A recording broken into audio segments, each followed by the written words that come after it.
with our next storyteller.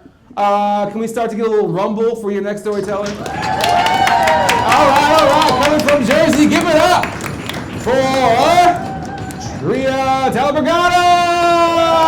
Hope I said that right. Keep it going.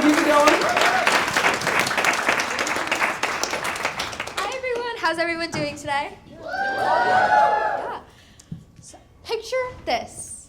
It is a sweltering hot July afternoon and a 15-year-old Sriya is standing in front of a science classroom, her fingers shaking.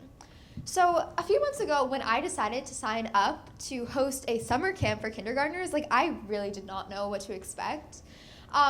It also didn't help that this was gonna be my first time working with kids this young, and I was gonna be by myself without any adults present.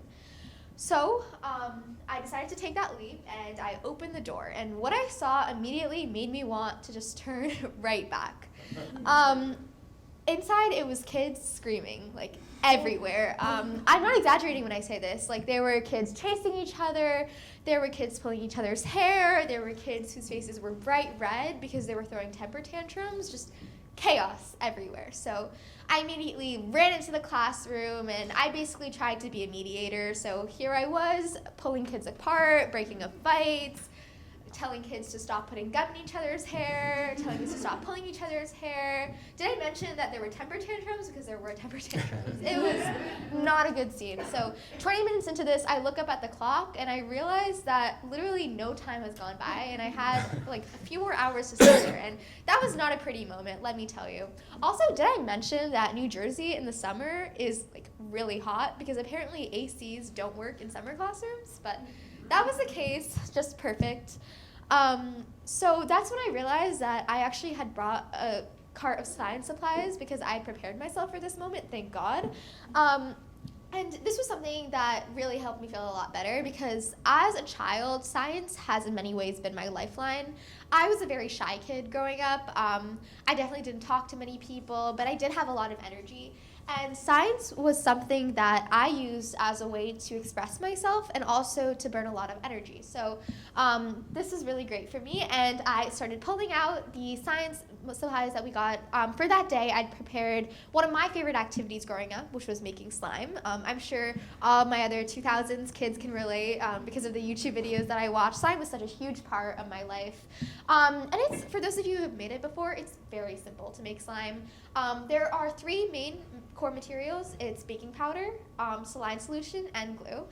And it's very simple. You basically mix them all together, and then if you want creativity, or all the YouTubers that I had watched growing up had definitely had very weird types of slimes, but you simply just put in food coloring or whatever other materials that you want, and there you have it. So that's relatively simple, right? And there's no way that those kids can mess it up, right? Well, as you can probably guess, I was very wrong. Within seconds, they decided to start spilling the supplies everywhere, throwing the supplies at each other. Hair is a really big thing that these kids like to play with, so the supplies were in everyone's hair. And within minutes, really, the room was transformed into a saline solution slip and slide, if you will. I'm not exaggerating when I say this. It was all over the floor, and I kind of just watched in horror because I knew that at the end of the day, I was going to be the one to clean it up, which was not a great moment for me. But there was actually one girl who was going ahead with the materials, so I kind of just gave up on everyone else, and I sat next to her, and I watched as she really carefully put the saline solution into the glue. She folded it, she had her plastic spoon, so she was mixing it all together. But then things kind of took a turn when she dumped a whole bunch of baking powder into the slime. So again, for those of you other slime enthusiasts, you know that baking powder is very volatile when it can come to slime, and it can really quickly ruin it. And sure enough, her slime started to become super dense, and it formed into a ball. And she essentially took the slime out of the container and she shoved it in my face. "Here," she said, "fix it." It was in vain, but I still tried. I tried my best. I put more glue in, I tried to put more saline solution in, I even brought out water from the nearby water fountain and tried to see if it would make it more liquidy, and it just didn't work out.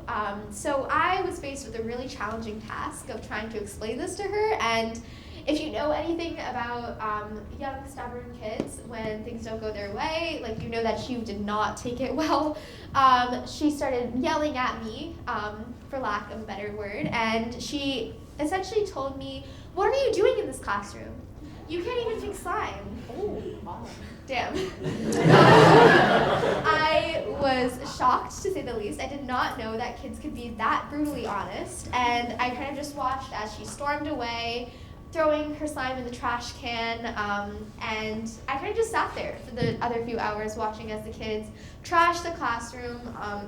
I had no more energy to fix it, and I left that day feeling pretty hopeless. So I cleaned everything up. It took a few hours, and then I did the walk of shame to my mom's car, where Taylor Swift's All Too Well was blaring, very matching of my mood. So I kind of just sat in the car in silence, and by the time I'd arrived home, I had come up to two main conclusions. Number one was that girl was right. I had no place being in a classroom where I couldn't fix them. I couldn't tell them what to do. In fact, I was only 15. I don't have any authority over these kids, and what are they? Why would they listen to me? And number two was that I refused to go back in that classroom again. I had signed up to host that workshop or that summer camp for 2 whole weeks. I couldn't do it for another day. I was done. So I tried to explain this to my mom, and to my dismay, she kind of just looked at me with sympathetic eyes. She apologized that she was sorry that I had to go through this, but she also basically told me that I had to stick it out. I had made a commitment to these kids, and I couldn't just leave after like one day. That would be really bad for me. So this was not the response I was looking to hear, but I think deep down I knew she was right. So the next day, I found myself standing in front of that same classroom, bracing myself for the worst. This day was a bit different though, because I had realized that what I was doing was not working. I couldn't just give them supplies and tell them what to do. I couldn't just stop them from fighting, but what I could do is I could connect with them on a deeper level. I could learn more about why they're behaving this way, and maybe I could fix it. So that's what I resolved to do for the next day. I basically sat down with each of them. I figured out what they were interested in. I figured out what they wanted to do. Most importantly, I figured out why they signed up for this camp.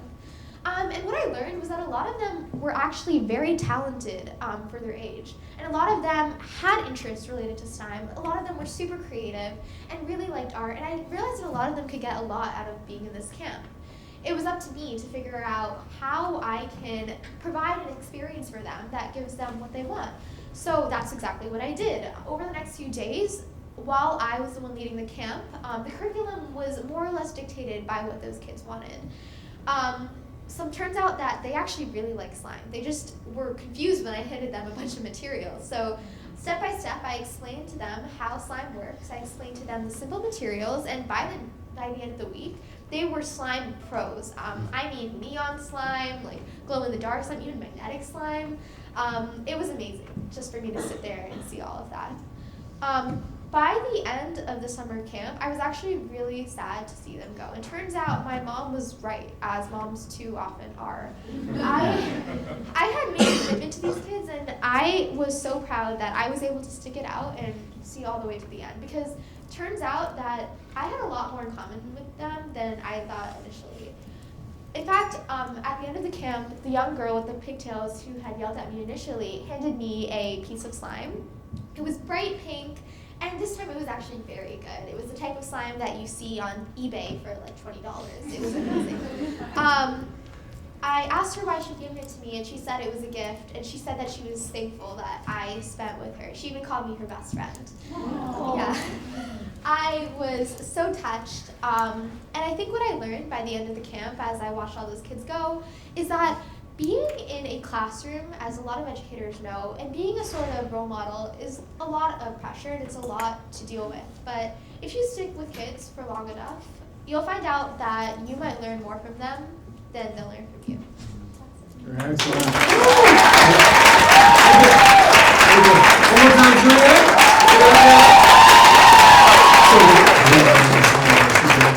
One more time, pick it up for thank you. Love working with her. It was such a pleasure just seeing the story grow and come together.